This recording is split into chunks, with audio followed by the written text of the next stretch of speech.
Entonces, bueno, ahora lo que vamos a ver es otra vez un poquito más de qué sucede en la composta, ¿no? Entonces decíamos esta parte de que esta es otra gráfica muy parecida a la que vimos en la sesión pasada, ¿no? Es la fase bioxidativa y la fase de maduración. Entonces aquí nos habla de que la fase bioxidativa puede durar más o menos de 1 a 2 meses, ¿no? Igual que en la otra, y la fase de maduración de 2 a 4 meses, ¿no? En total, unos 6 meses. Aquí vienen también cuáles serían bacterias y hongos presentes en cada una de estas fases, ¿no? En la fase mesófila, en la fase termófila, que es donde se eleva mucho la temperatura y casi todas estas mueren, ¿no? Solo se quedan las que pueden generar estructuras de resistencia, esporas, hongos, y la parte de enfriamiento, ¿no? Donde otra vez se vuelve a colonizar de otras bacterias, pero que digamos que las que quedan aquí ya no permiten que las otras crezcan demasiado, ¿no? Y ya no permiten, por ejemplo, el desarrollo de bacterias patógenas, ¿no? Pero si ven acá, entran ya nemátodos, protozoarios, incluso algas, ¿no? En estas fases. Acá nos recomiendan algunos volteos de pila. Si ven, una vez que se eleva la temperatura, hay que dejar que se eleve para después voltearla, ¿no? Se pueden hacer hasta 4 volteos de la pila. Es decir, una vez que pasó, yo le calculo, les digo, depende, por ejemplo, en la composta de Nuria, que nos está platicando que es una charola de pastel, es una composta muy pequeña.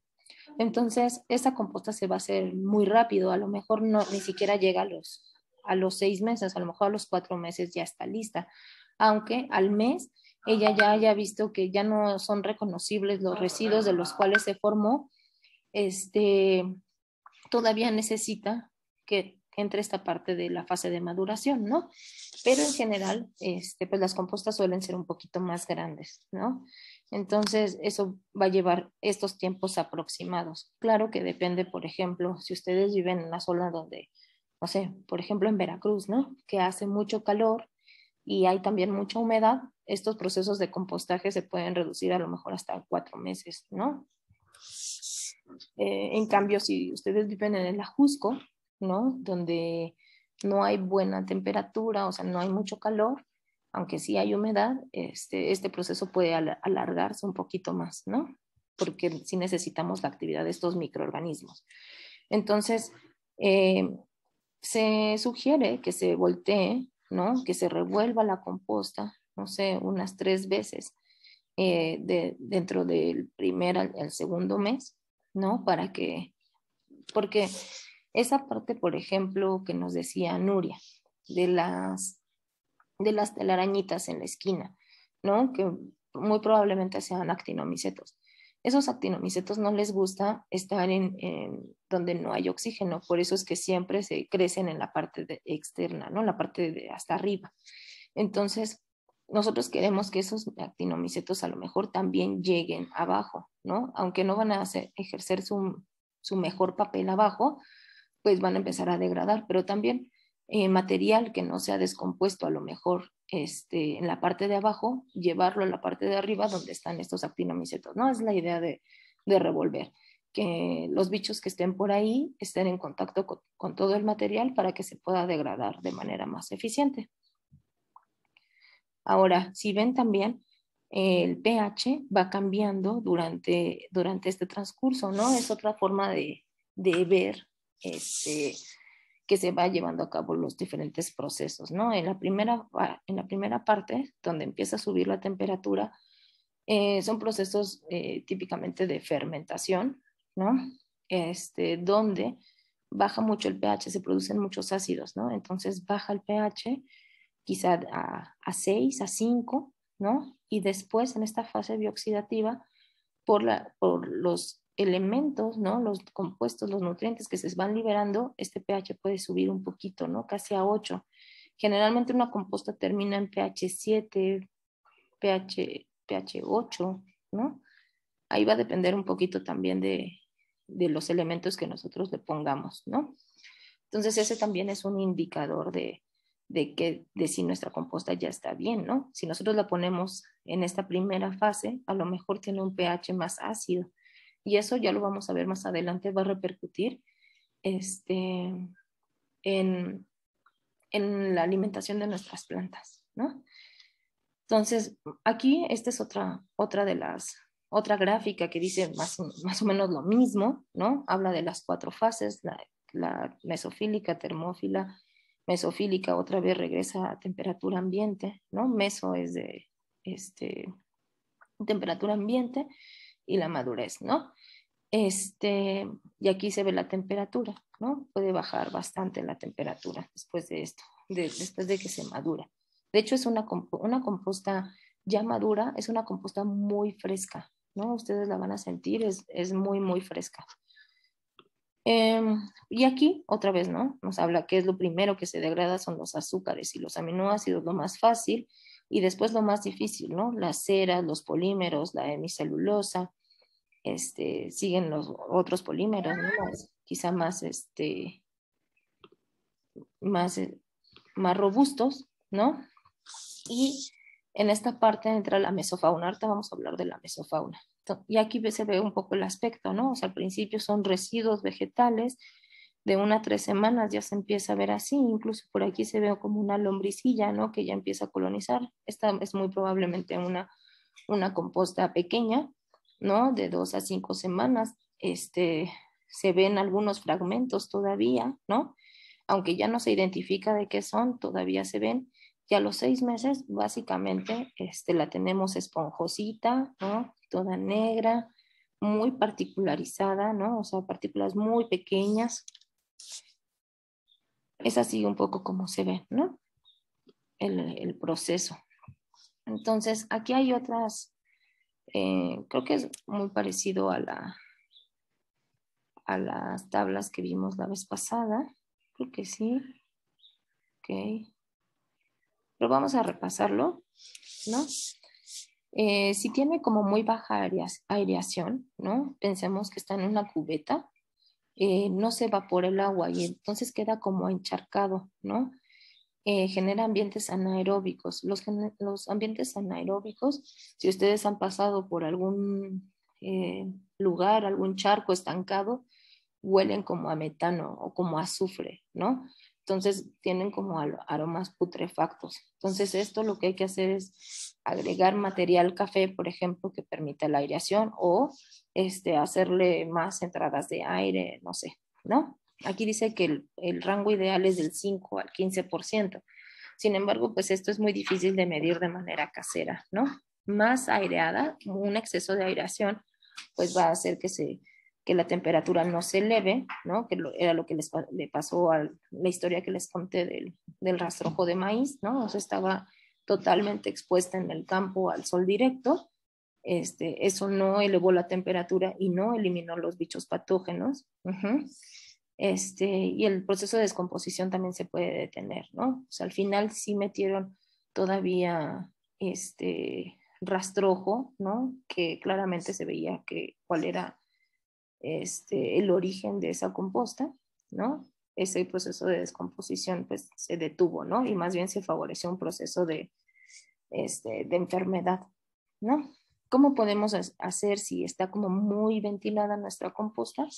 Pues entonces podemos poner un poco, ayudarle, ¿no? Como picando, decíamos que era importante, ¿no? Como picar nuestro material en lo posible, nuestro material vegetal, para reducir la aireación. Eso va a quedar como más compactito, ¿no? Y va a ser mucho más fácil que se degrade.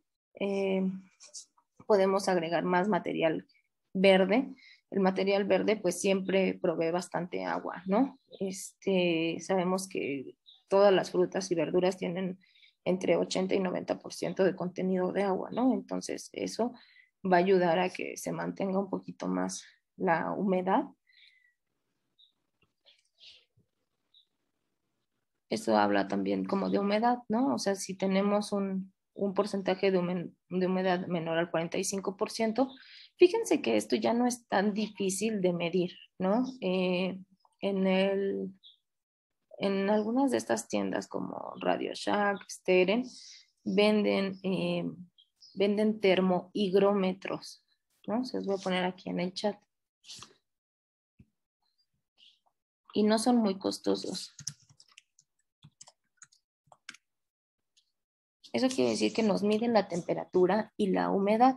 Y luego tienen unos sensores, o sea, es como un cuadrito donde es una pantalla donde vemos la temperatura, ¿no? Y vemos la humedad. Pero a ese cuadrito le sale un cablecito, ¿no? Que es un sensor, y nosotros podemos introducir ese sensor en nuestra composta o donde sea en el ambiente, donde sea, ¿no? Pero en este caso, hablando de la composta, lo ponen en la composta y podemos medir la temperatura y podemos ver la humedad. Si es menor al 45%, lo que les decía es una composta seca, ¿no? Entonces, esto va a detener el proceso de los microorganismos. Los microorganismos necesitan humedad, agua, ¿no? Para estar haciendo este, su labor. Y además porque llegan bichos, ¿no? Como las hormigas. Yo odio las hormigas. Y bueno, de hecho, bueno, más bien es porque soy alérgica ya a las hormigas, ¿no? Entonces, siempre en compostas secas casi siempre van a llegar hormigas. Entonces necesitamos o regarla o agregar más material verde. Ahí lo que nos diría es que quizá nos estamos pasando de material café, ¿no? Ahora, si la humedad es mayor al 60%, lo que va a pasar es que otra vez vamos a hacer como una especie de estanque, ¿no? Entonces va a haber poco oxígeno, va a dar lugar a procesos anaeróbicos, ¿no? De fermentación anaerobia que huelen muy mal, ¿no? Entonces esto hay que solucionarlo poniendo más material café, ¿no? Ahora, las temperaturas bajas, ¿no? Generalmente se asocian con poca humedad, ¿no? Con material insuficiente o un déficit de nitrógeno, ¿no? Eso quiere decir que si nuestra composta vemos que en los primeros días no sube la temperatura, o es porque no hay agua para que los bichos hagan lo que tienen que hacer, o es una composta muy chiquita. A veces las compostas que son muy chiquitas, como la de Nuria, no suben mucho la temperatura, a lo mejor llegarán a unos 40, 45 grados y no es lo suficiente como para matar a los bichos. Por eso generalmente se recomiendan compostas un poquito más grandes, ¿no? Al menos unos 3 litros, 4. Si lo vas a hacer así, pueden ser de estos garrafones, ¿no? Se pueden hacer en estos garrafones de 5 litros. Ese me parece que podría ser un material suficiente que te permita elevar la temperatura. Eh, o también porque tenemos mucho material café, ¿no? El material café, compostos que solo incluyen ramas, son compostas así eternas, ¿no? Que difícilmente se degradan. Entonces necesitamos meterle material verde, ¿no? Que tenga nitrógeno. Recuerden que el material verde aporta nitrógeno y el material café aporta carbono. Uh-huh. Por ahí, en las tablas de la presentación pasada, pueden ver o también cuáles son los residuos que aportan más nitrógeno, ¿no? En el caso pues nosotros a lo mejor no tenemos muchas opciones en el caso de compostaje casero, pero sí habrá, por ejemplo, las hojas, las que son verdes, como las acelgas, las espinacas, esas tienen mucho nitrógeno, ¿no? A diferencia, por ejemplo, de un jitomate, ¿no? O sea, algo verde tendría más nitrógeno. En el caso ya de compostas o de bokashis o violes, que vamos a ver más adelante, que son otros biopreparados, fuentes muy importantes de nitrógeno pues son los estiércoles, ¿no? Sobre todo, por ejemplo, la gallinaza, el estiércol de gallina, es muy rico en nitrógeno, ¿no? Entonces, si nosotros tuviéramos el caso de que tenemos muchísimas ramas, ¿no? Y las queremos compostar, entonces tendremos que ver en esas tablas aquellos elementos que tengan más nitrógeno, ¿no? Para poder ayudarle al proceso de compostaje. Ahora, ¿qué pasa cuando tenemos temperaturas más arriba del 70 grados, ¿no? Entonces, esto nos habla de que probablemente no esté muy ventilado o haya humedad insuficiente, ¿no? Y se seque. Tampoco, o sea, tan malo es como que esté muy baja la temperatura, como que de verdad esté muy alta, ¿no? Porque a lo mejor ahí lo que estamos generando son otros procesos que también se utilizan. No sé si ustedes han visto eh, estos como salchichones, ¿no? Donde luego se composta el estiércol, No sé si ustedes hayan visto algunas imágenes de eso. Son como salchichas parecen de plástico, ¿no? Como de bolsa negra, donde se pone el estiércol y se genera gas metano, ¿no? Para alimentar algunas estufas o algo así. ¿Sí los han visto? No, no, no. Se llaman biodigestores. Luego les mando una imagen. Pues eso se utiliza mucho en el campo, ¿no? Justo para compostar eso que es muy rico en nitrógeno. Lo que es muy rico en nitrógeno va a dar mucha temperatura, por eso aquí en baja temperatura necesitamos agregar nitrógeno, pero en estiércoles, que son puro estiércol, ¿no? Es como imagínense, una composta, entre comillas, de puro estiércol.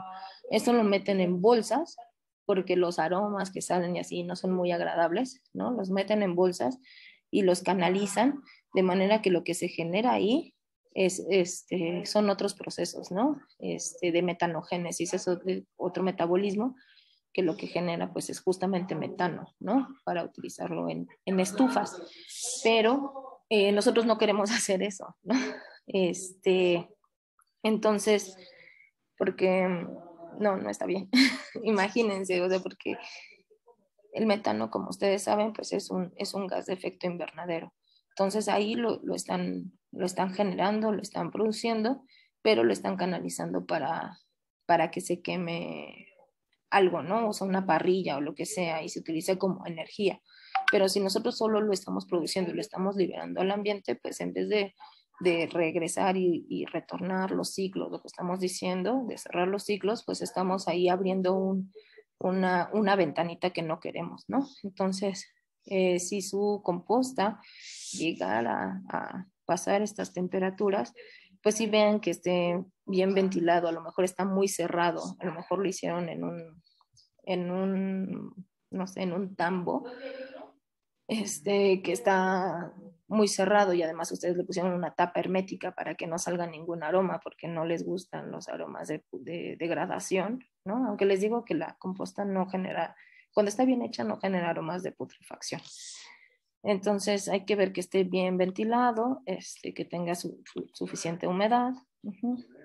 El excremento de pato, todos los excrementos funcionan bien.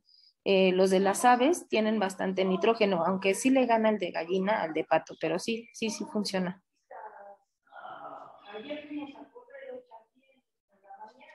Una vez que terminemos este tema de compostaje, vamos a ver, bueno, composta y lombricomposta, y una vez que terminemos ese tema, les voy a mostrar también una forma de hacer como otro abono, ¿no? Que es con acerrín y con estiércol.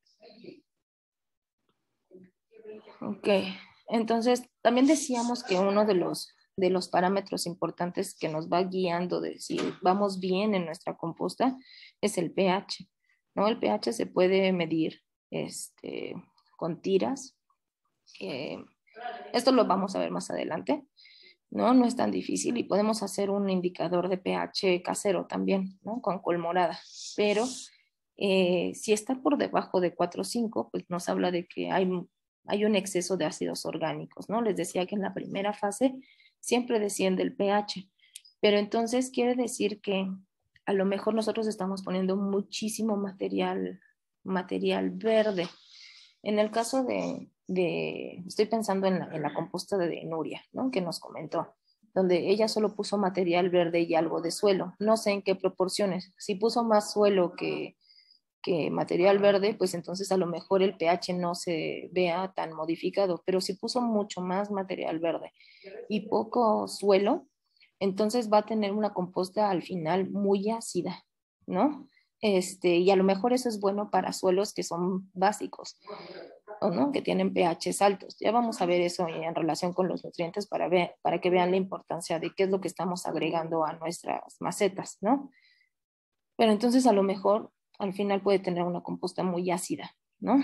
Ahora, si nosotros estamos eh, tenemos un pH también por arriba de 8,5, entonces también, ¿no? Nos habla de que no pusimos material café, hay un exceso de nitrógeno que no está siendo descompuesto, produce amoníaco, ¿no? La forma que se produce es un amoníaco alcalinizado Entonces aquí habrá que poner más material seco, ¿no?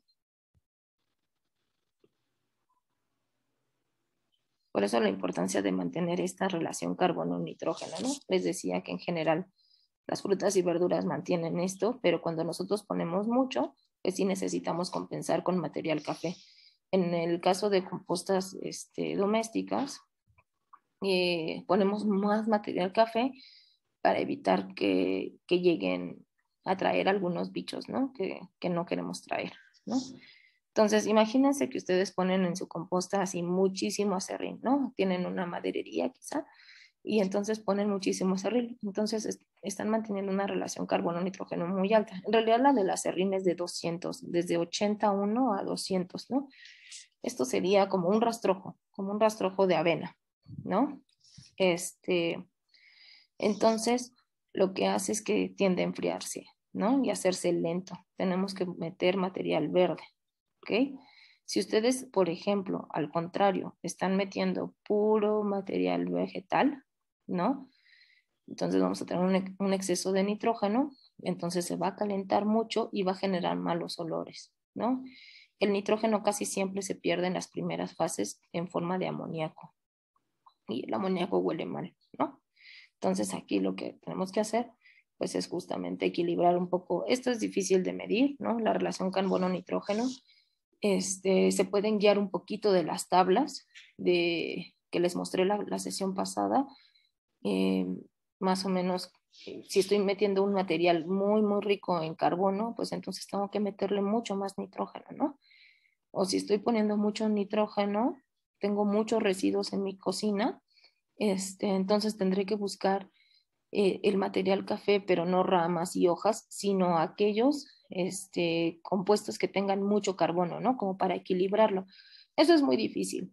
O sea, yo he visto varios intentos como de estandarizar compostas, de mantener una relación carbono siempre de 20 y y es complicado, ¿no? Pero pues en lo posible hay que tratar de hacerlo, ¿no? Para evitar estos conflictos de que se haga más lento nuestro proceso de compostaje, que generen malos aromas, que lleguen hormigas, arañas, ratoncitos a nuestra composta, ¿no? Para evitar todas esas situaciones. Ahora, el tamaño de partícula, ¿no? Les decía que es mejor, ¿no? Si nosotros podemos cortar un poquito nuestras, nuestros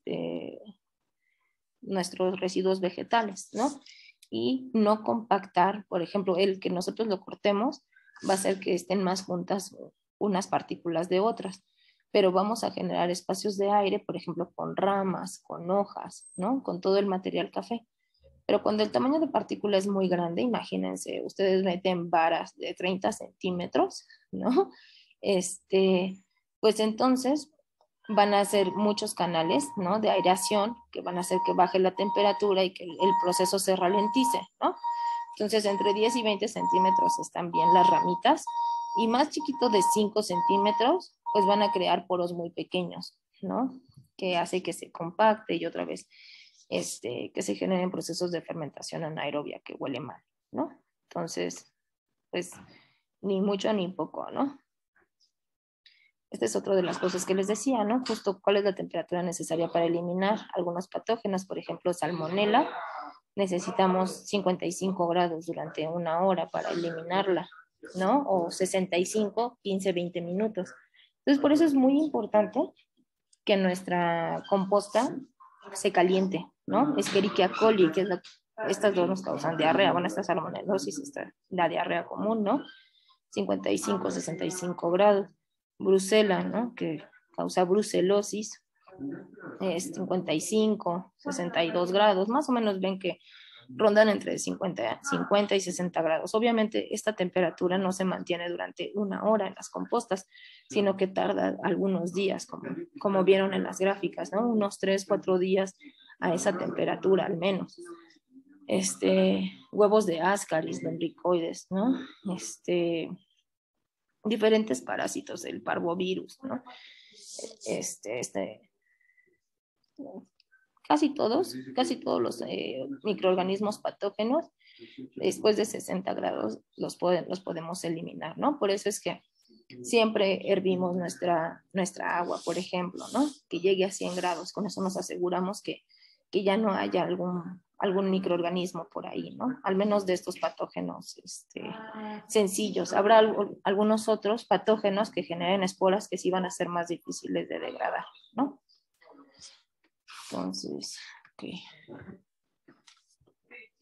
Entonces, miren, hablábamos de que van a participar bacterias, algunos protozoarios, cosas microscópicas que nosotros no podemos ver, ¿no? Bichos microscópicos. Hay hongos, muchos de ellos están en su forma, digamos, no reproductiva. Algunos poquitos son estos macromicetos, ¿no? Los conocemos que generan los sombreritos, pero casi siempre están en su forma de micelio, ¿no? Como estas telarañitas. Pero también podemos encontrar al principio algunas larvas, ¿no? Sobre todo si no cubrimos bien nuestra composta, podemos encontrar estas larvitas que son de moscas, ¿no? Que son dípteros. Entonces, esta es su fase larval y esta es ya cuando son adultos, ¿no? En la segunda etapa, vamos a ver las bacterias, los actinomicetos. En la fase de estabilización ya podemos empezar a ver una mayor diversidad, ¿no? Recuerdan que ya baja la temperatura, entonces podemos encontrar algunos ácaros pequeños, ¿no? Los colémbolos, ahorita vamos a hablar de ellos, los isópodos, las que son las cochinillas, ¿no? Las hormigas, los colémbolos, no sé si se ven como estos, Nuria. A veces se ven como blanquitos, aquí se ven rojos, pero los hay blancos, rojos y negros.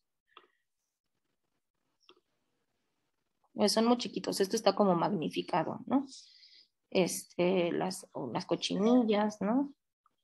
Las pupas de algunos insectos, sobre todo si ustedes conocen como las gallinas ciegas, ¿no? Son como estas, son larvas de escarabajos. Entonces, durante su fase, digamos, en la composta no está tan mal que estén estos bichos, porque lo que hacen es comer la materia orgánica, ¿no? Degradar todo lo verde.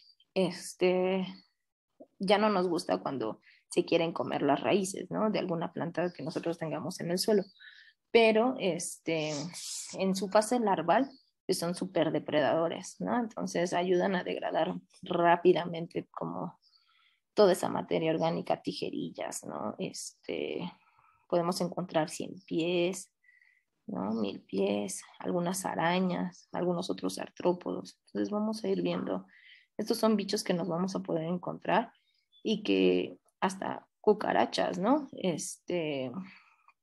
Y no necesariamente son malas. O sea, lo que pasa es que como que generamos una versión, ¿no? De que siempre están en la suciedad, pero pues ellas en realidad están reciclando todos los desechos, ¿no?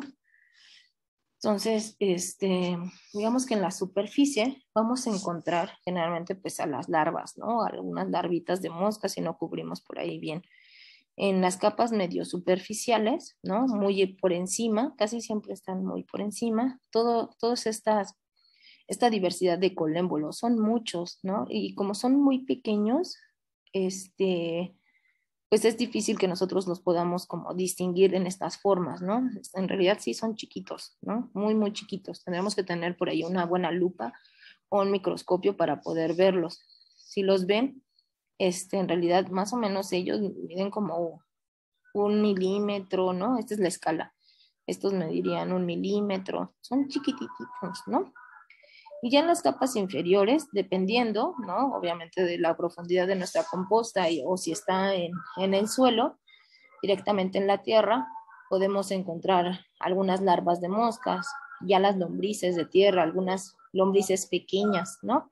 Vamos a hablar de las lombrices y de esta estructura muy importante cuando veamos la lombricomposta, ¿no? Entonces vamos a ver algunos de estos bichos que aparecen en nuestra composta, sobre todo la mayoría de ellos, les digo, hacia el final, ¿no? En la parte de la maduración de composta. Entonces, pueden encontrarse este escarabajo que se llaman el escarabajo del excremento, que es Amphitobius diaperinus. Entonces, cuando es chiquito, ¿no? Este es su huevo. Y luego, este es Estos son sus diferentes estados larvales, ¿no? Entonces se ven así cuando eclosionan y luego cuando hacen pupa, ¿no? Se ven de esta otra forma y ya adultos, pues es un escarabajo. Son escarabajos súper chiquitos. No sé si los hayan visto ustedes en sus compostas, quienes hayan hecho. Son chiquititos. ¿No los han visto? ¿No sería lo que a lo mejor, bueno, en mi caso lo confundo con mosquitas que de hecho brillan? Ajá, ellos brillan, estos brillan. Y casi siempre están como muy pegados. Si nosotros, a mí me pasa que cuando, como les digo, yo lo cubro con un plástico negro, cuando levanto el plástico, esos escarabajos están pegados en el plástico, ¿no? Parecen puntitos, como les digo, son chiquitos, pero estos escarabajos son importantísimos porque ayudan a solubilizar el fósforo. El fósforo es un elemento muy escaso en el ambiente, pero como les decía, es de los más importantes en el crecimiento de plantas. Nitrógeno, fósforo y potasio, ¿no? Y el fósforo es bien difícil de ponerlo en una forma disponible, y estos escarabajos lo hacen. Entonces, si ven por ahí algunos de ellos, es bueno en sus compostas, ¿no? También podemos encontrar estos ácaros, ¿no? Que son arácnidos. Entonces, cuando tienen su huevecillo, aquí no veo ningún huevecillo, pero casi que no se ven, ¿no? Salen las larvas que son así chiquititas, son diferentes estados larvales, ¿no? Protoninfa, luego mudan, luego aquí se diferencian, ¿no? Entre machos y hembras, y bueno, al final los más grandecitos los vemos como de esta forma, ¿no?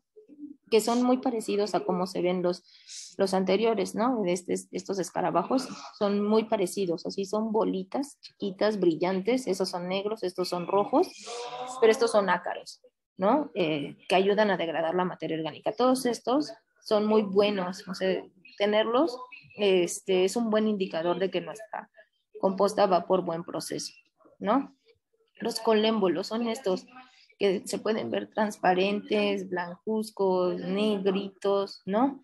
Hay diferentes estados juveniles, ¿no? Todos sus estados larvales, el huevo, pero el adulto se ve así. Y son chiquititos, parecieran como, sí, como larvitas, ¿no? Como de esas de mosca, pero más chiquitas y se mueven bastante, ¿no? Y ellos son súper buenos, ¿no? Para degradar también la materia orgánica, ayudan en el proceso de compostaje. Estos son los colémbolos. Voy a tratar de tomarle una foto a mi compostada para que vean estos colémbolos, ¿no? Sí, son súper chiquitos. Estoy segura que quienes hayan hecho composta se los han de haber encontrado. Luego, pues están las cochinillas, ¿no? Las típicas cochinillas, ¿no? Que si las movemos se hacen bolita.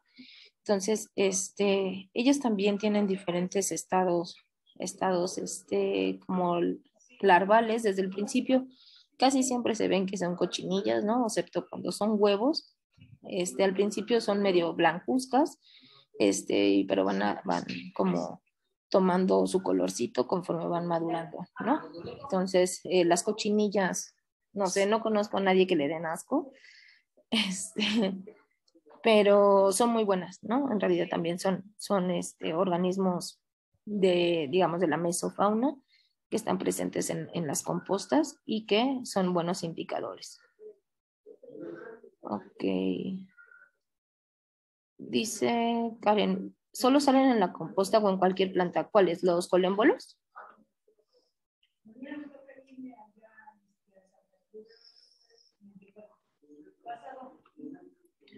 No, todos estos los vamos a poder encontrar en procesos de degradación de materia orgánica. Si ustedes encuentran cualquiera de estos bichos, hay veces que se los encuentran, por ejemplo, colémbolos, ¿no? Se los encuentran en una planta que se está muriendo, ¿no? Y los ven comiéndose las raíces y dicen, no, es que esos colémbolos son malos, porque se están comiendo la raíz de mi planta y por eso se está muriendo. No, en realidad es que esa planta ya está muerta, o ese tejido, esa raíz, ese pedazo del que se está alimentando ya está muerto. Ellos solo se alimentan de materia en descomposición, nunca de materia fresca.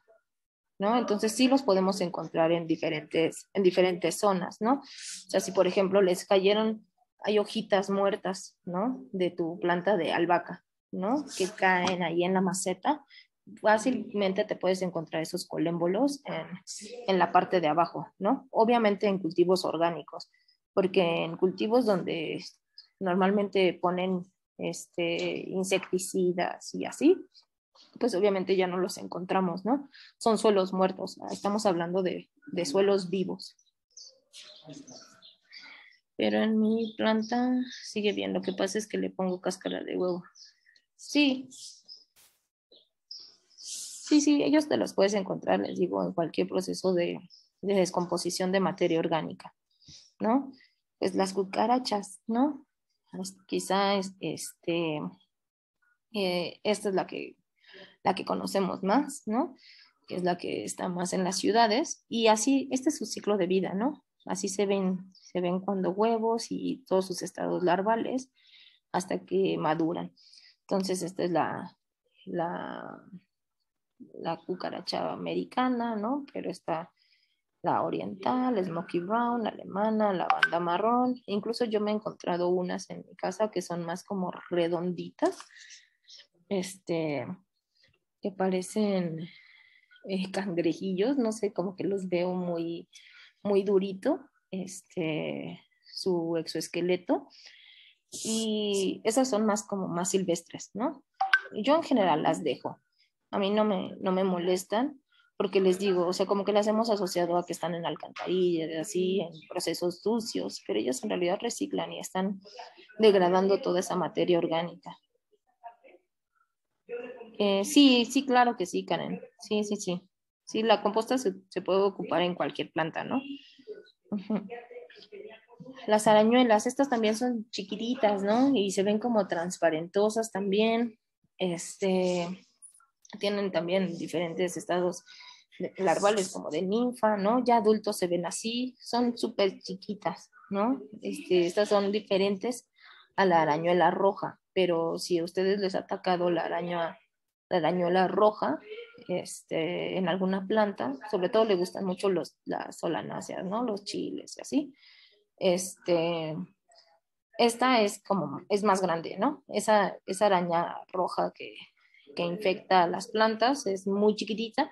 Esta sí es más grande, esta sí la podemos ver y la pueden encontrar pues en sus compostas si no está mal, ¿no? Diferentes tipos de arañas, está bien. Digamos, igual van, o sea, si se están favoreciendo, ¿no? Poblaciones de colémbolos, pues vendrán algunas arañas a comérselos también. Entonces es parte, digamos, de la cadena alimenticia y está bien, ¿no? No está mal porque también imaginemos que se nos llena de ciertos grupos, pues tampoco, ¿no? Debe de haber un equilibrio. Entonces las arañas siempre están ahí para equilibrar esas poblaciones, ¿no? De microartrópodos y tal. Las tijerillas, ¿no? Las tijerillas del suelo, que luego mucha gente les tenía como miedo, ¿no? De que, no sé, he escuchado historias de que se meten en los oídos y cosas así. Bueno, así les gustan los lugares oscuros, pero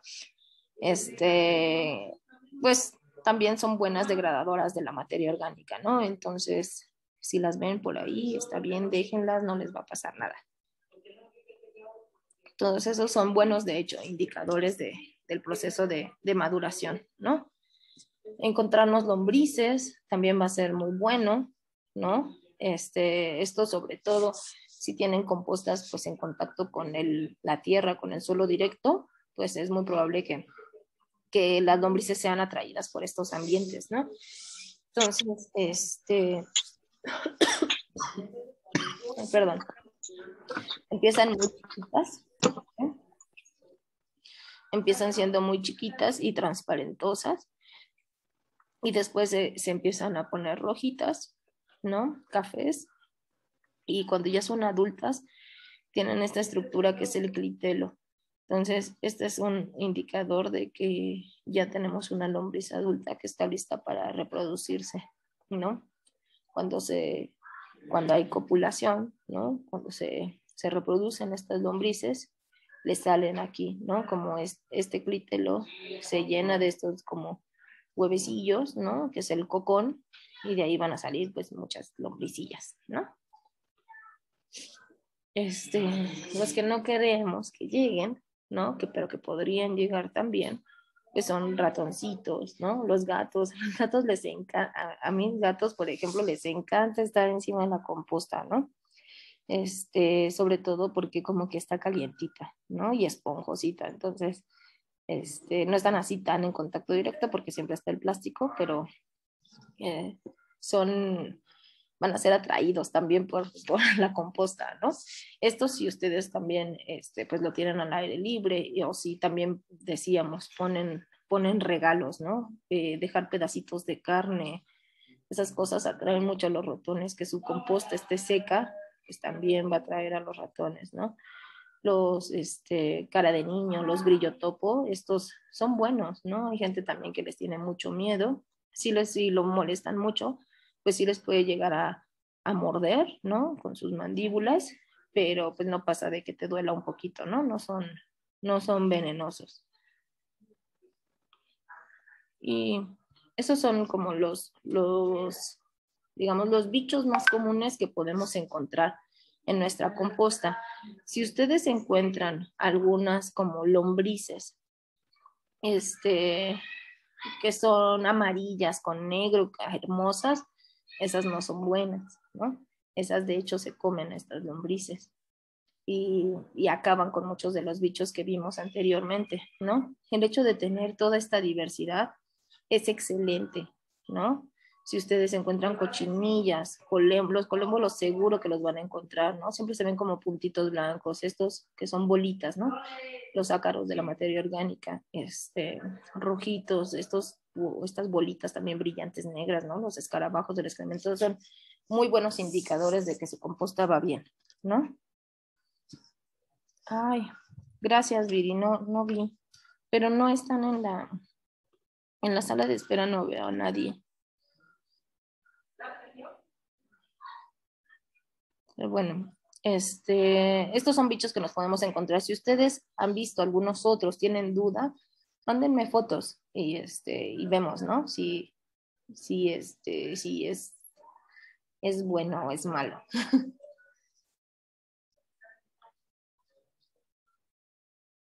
Entonces, si ustedes los ven, no se angustien, es un proceso normal del proceso de maduración de compostaje, ¿no?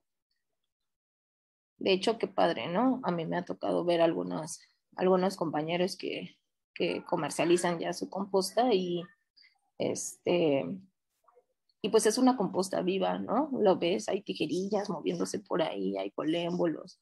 Entonces, eso da gusto, ¿no? Estamos